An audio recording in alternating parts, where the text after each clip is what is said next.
The Black Phone 2 presents a new mask in the slasher pantheon. The Black Phone 2 takes the haunting premise of the first film and pushes it firmly into classic slasher territory. Where the original leaned into psychological horror and supernatural menace, this sequel embraces the full mythology of an unstoppable killer, recalling the immortal figures of Halloween, A Nightmare on Elm Street, and Friday the 13th.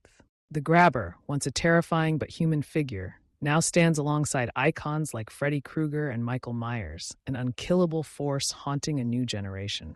The story picks up a few years after the events of the first film. Finney, played once again by Mason Thames, is now a teenager trying to live with the trauma of his survival. The quiet dread of his past never fully goes away. Of course, Finney is pulled back into the nightmare. He knows almost instinctively that the Grabber isn't gone. What makes this especially unnerving is how the film leans into the idea of the Grabber as something beyond mortal. The audience is placed in the same helpless position as Finney, who knows something supernatural is stalking them, but can't convince the world around him.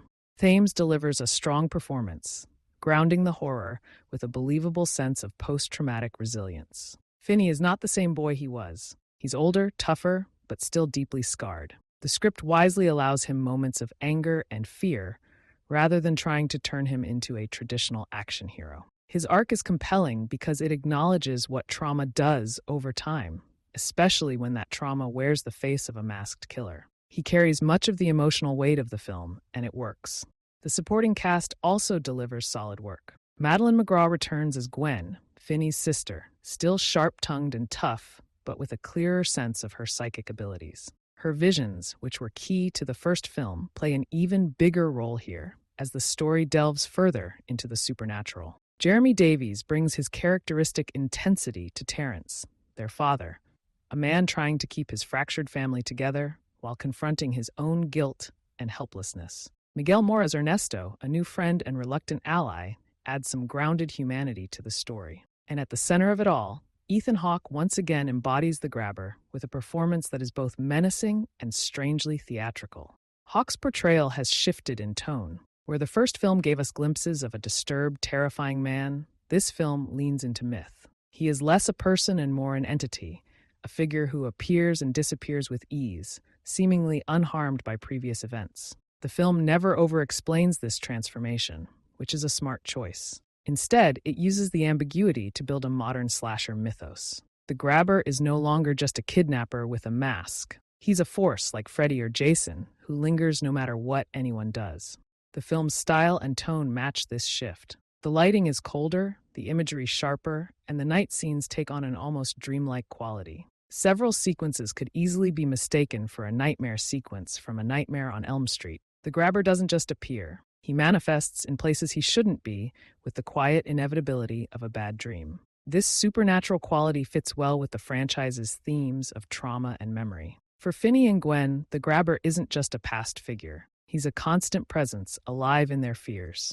Director Scott Derrickson, returning to the helm, clearly understands the evolution he's guiding. He doesn't try to recreate the slow burn tension of the original. Instead, he embraces bigger, bolder horror beats. The set pieces are sharper and more stylized. The kill scenes are brutal, but never gratuitous, designed to evoke the slasher classics while maintaining a modern polish. The pacing is faster, which suits the mythic tone the sequel adopts.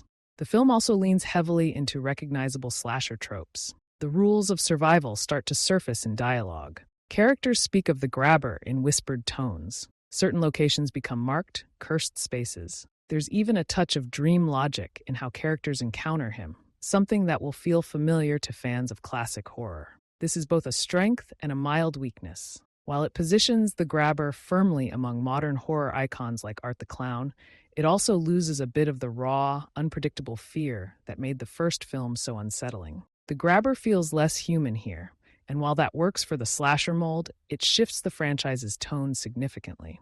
Still, for horror fans who grew up on slasher legends, this is a welcome direction. Modern horror often leans toward elevated dread and psychological complexity, and it's refreshing to see a franchise unapologetically embrace the campfire tale villain. The Grabber's mask, already iconic, becomes a kind of totem. Every time he appears, the tension spikes not because of surprise, but because of inevitability.